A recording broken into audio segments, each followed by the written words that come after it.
Hello everyone, welcome to my YouTube channel.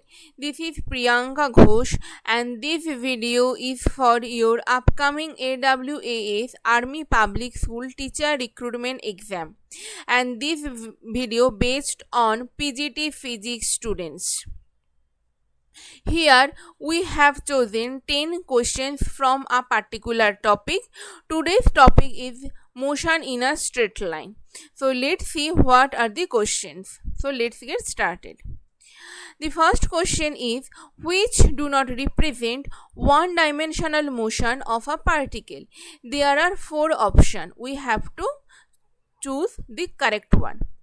In the first graph, if we draw a straight line, so here we can see for a particular time t1, here we get two different value of x, that is x1 and x2, and this is not the criteria of one dimensional motion. So option number A is your correct answer. Moving to the next one. A particle starts from origin at t is equal to 0 with the velocity 5 meter per second and moves in xy plane under action of a force which produces a constant acceleration of 3I plus 2j meter per second square. If the x coordinate of the particle at that instant is 84 meter, the speed of the particle at this time is root alpha, then find the value of alpha. Let's accumulate the data. Velocity along x-axis is given, acceleration along x-axis is also given, and displacement along x-axis is 84 meter. So at first write the equation of motion, that is F is equal to ut plus half a t square. This is our equation of motion. Now rewrite this equation of motion according the question. Delta x is equal to ux t plus half ax t square. Now put the value, that is 84 is equal to 5t plus half into 3 into t square. Now we arrange this equation. 168 is equal to 10t plus 3t square. It becomes a quadratic equation. Now rearrange this quadratic equation. If we solve this equation, here we get t is equal to 6 seconds. Now we are going to find out the speed. So how do we write? That is v is equal to u plus at. Here v denotes the final velocity and u denotes the initial velocity, that is given 5I. A, that is acceleration, is also given, that is 3I plus 2j, and here we calculate the value of t, that is 6 seconds. If we calculate this one, we will get the required result, and we get 23I plus 12j. This answer is in vector form, but we want in magnitude form. So here mod b is required. So root under 23 whole square plus 12 whole square meter per second. If we calculate this one, we will get the required result, and the result is 673. Option number C is the correct answer. Move to the next one. Question number 3. Object is moving in a straight line, in which case the object changes its direction during its motion. There are 4 graphs, that means there are 4 options. In option number D, this straight line cuts the time axis. So that's why we can say in option number D, the object changes its direction during its motion. So option number D is your correct answer. Move to the next one. If a ball is thrown vertically upwards with velocity u, the distance covered during the last t seconds of its ascent is. First, draw the diagram. A ball is thrown vertically upward with a speed u.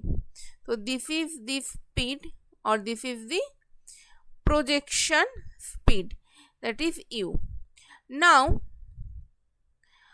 they are asking me to find out the distance that is covered by last t second of its ascent. Now, we know that the distance which is covered during the last t second of its ascent is same in the first t second when the object is falling down. Okay, so first we calculate the height that is covered by the object when object is falling down at the highest position. So what is the equation of motion? That is F is equal to ut plus half g t square.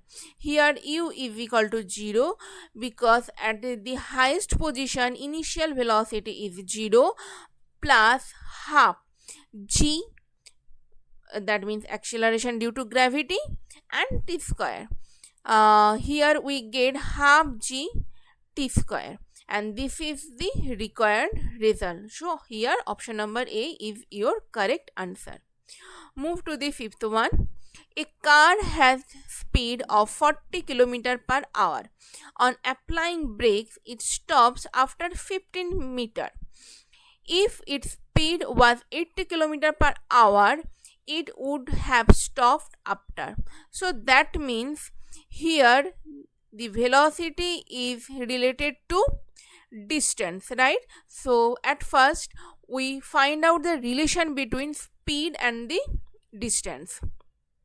Here we write the equation of motion. V square is equal to u square plus 2as. Here the car is applying brake, so that means here v is equal to 0. Initial velocity, that is u square plus 2as. From this equation we can write u square is equal to minus 2as. So that means we can say u square is directly proportional to distance, that is s. Here we can write u1 by u2 whole square is equal to s1 by s2. Now what is the speed? At first it is 40, next time it becomes 80. Put the value. First distance is 15 and s2, that is the required result. Here we get 1 by 4 is equal to 15 by s2, and it indicates that s2 becomes 60 meter, right? So option number D is your correct answer. Move to the sixth question. A car is standing 200 meter behind a bus which is also at rest. The two start moving at the same instant but with different forward acceleration. The bus has acceleration 2 meter per second square and the car has acceleration 4 meter per second square. The car will catch up with the bus after a time of. First, draw the diagram. This is our bus. This is our bus and this is our car. Right? The distance between bus and the car is 200 meter. And the acceleration of the bus is 2 meter per second square, and for the car it is 4 meter per second square. But after some time, that is t, after time t, the bus and the car meet each other, right? So let's find out the time. Okay, so at first we are going to find out the distance that is covered by the bus in t second. So we can write f is equal to ut plus half a t square. Here u is equal to 0 because bus and the car both are in rest position. So we can write here f is equal to half a t square. Here put the value half a, that means 2, and t square we just write t. From equation 1 we get f1 is equal to t square. In the same process we find the value of s2, that is half a, that is 4, and t square, that is t squared, it becomes 2t square. Now we know the distance between the car and the bus is 200 meter. So we can write the distance between car and the bus, that is f1 and f2. It the distance is 200 meter.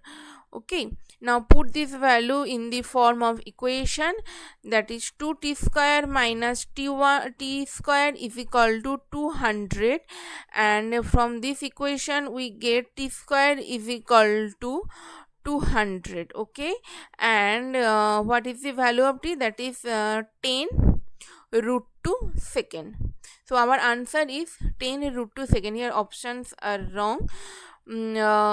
So what is your correct answer? That is 10 root 2 second. After 10 root 2 second, the bus and the car meet each other.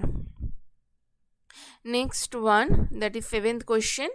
A person climbs up a tall escalator in 60 seconds.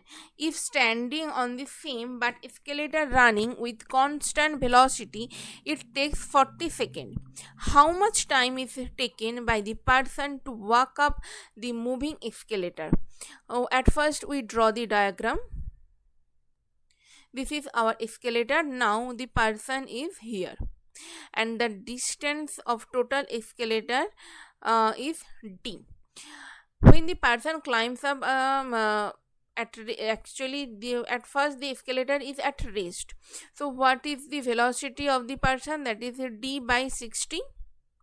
And next time the person is here but the escalator is moving, so that time the speed is d by 40.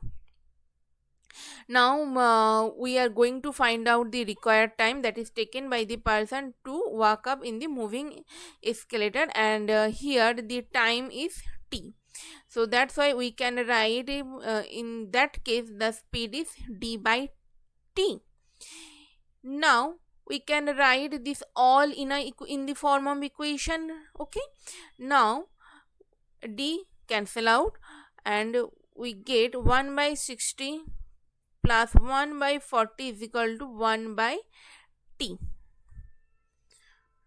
The LCM is 120, that is 2 plus 3 is equal to 1 by t, and it becomes t is equal to 120 by 5, and it becomes 24 second. So 24 second is your correct answer, that is option number C. What is the 8th question? A particle is dropped from raised from the top of a building of height 100 meter. At the same instant, another particle is projected upward from the bottom of the building. What should be the speed of projection of the particle projected from bottom of building so that particles cross each other after 1 second? Draw the diagram. This is the building, and one particle see, let's draw the diagram once again. This is our diagram. At first particle is at the top of the building. This particle is projected downward, but at the same time a particle is projected upward. First one is our first particle and this is our second particle. The height of the building is 100 meter. Okay, this is the diagram. So let's find out the distance that is covered by the first particle in 1 second.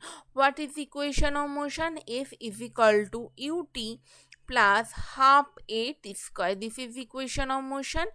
Let's put the value u is equal to 0 because the particle is at rest. Half a that means 10 and t square in 1 second, that is 1 whole square. From this equation of motion, here we get the first particle covers 5 meter in 1 second, right?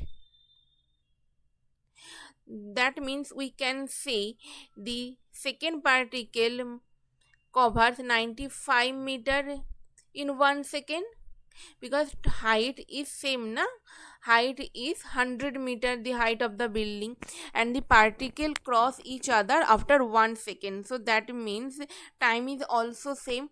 So that's why we can say in 1 second first particle covers 5 meter, and at the same time second particle covers 95 meter. So we can write 95 is equal to ut, that is 1 second, plus half a minus 10. Why? Because the particle is projected upward, and t square, that is 1 whole square. Here u is the velocity of projection or speed of projection. Okay, now solve this equation. 95 is equal to u minus 5, and here we get u is equal to 100 meter per second. So here 100 meter per second is your correct answer, that is option number A. Okay, understood? Moving to the next one. A particle is dropped from a high rising platform at t is equal to 0 starting from rest. After 6 seconds, another ball is thrown downwards from the same platform with a speed v. The two balls meet at 18 seconds. Find the value of v. So in the same way, first draw the diagram. This is our building, and this building height is h. Now one ball is dropped from the top of the building at t is equal to 0, but after 6 seconds another ball is dropped. So here in t second one ball is dropped, and next after 6 seconds another ball is dropped. So first we find out the distance that is covered by the first ball in t second. This is our first ball, and this is one this one is our second ball. So here the height is same for one ball and second, for first ball and the second ball. So we can write here f is equal to ut plus half g t square. Here f is denoted by h. H is equal to half g, that is we can write g 10, and t square, that means 18 second. Okay, so we have write here 18 whole square.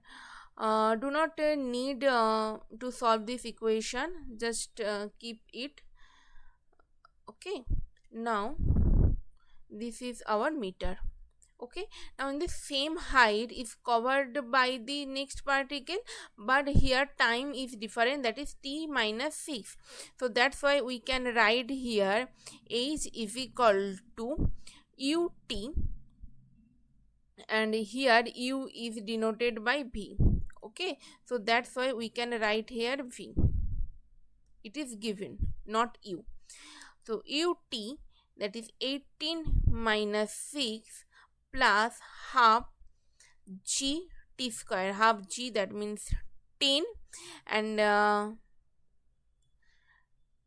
t square, so that means 18 minus 6 whole square. Okay, now put the value of h, half into 10 into 18 whole square is equal to 12v plus half into 10 into 12 square. Rewrite this equation. 12v is equal to half into 10, that is 18 square minus 12 square. We can write 12v is equal to half into 10 into a square minus b square, that is a plus b into a minus b, that is 30 into 6.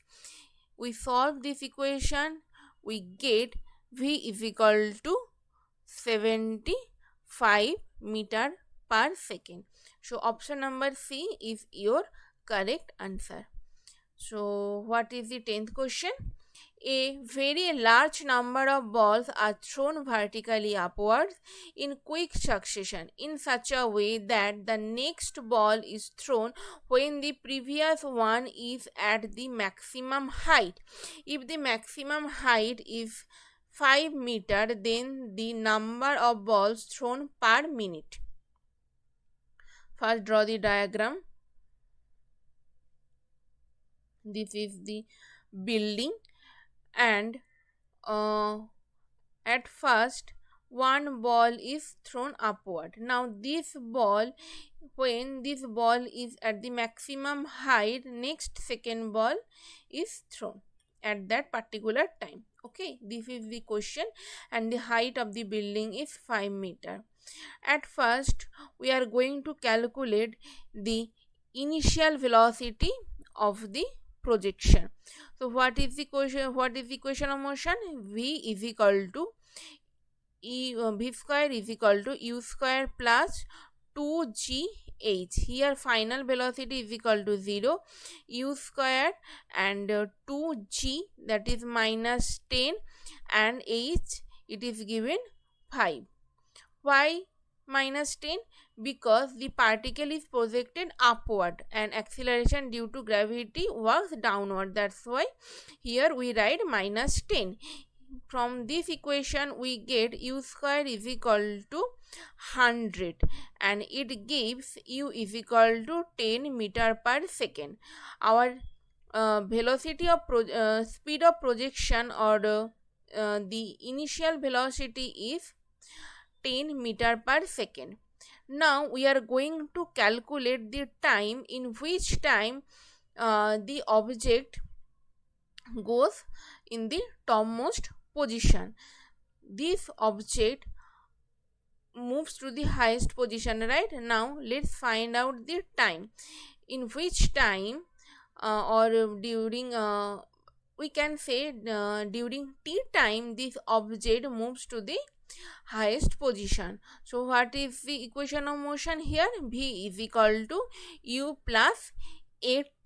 Here v is equal to 0 because the topmost position, the final velocity is 0. What is the initial velocity? It is 10, and acceleration due to gravity minus 10, and we don't know the time t. And from this equation we get t is equal to 1 second. So that means we can say this ball takes 1 second to reach the highest position. So we can say the number of balls thrown per minute. So that means the number of ball is 60 is the final result, because one ball takes 1 second to reach the highest position. After that the second ball is thrown. So what is the number of ball? The number of ball is 60 per minute. I hope you understood it very well. So we are going to end this class. In the next day we choose another topic, and we will solve next 10 more questions from this particular topic. So see you soon.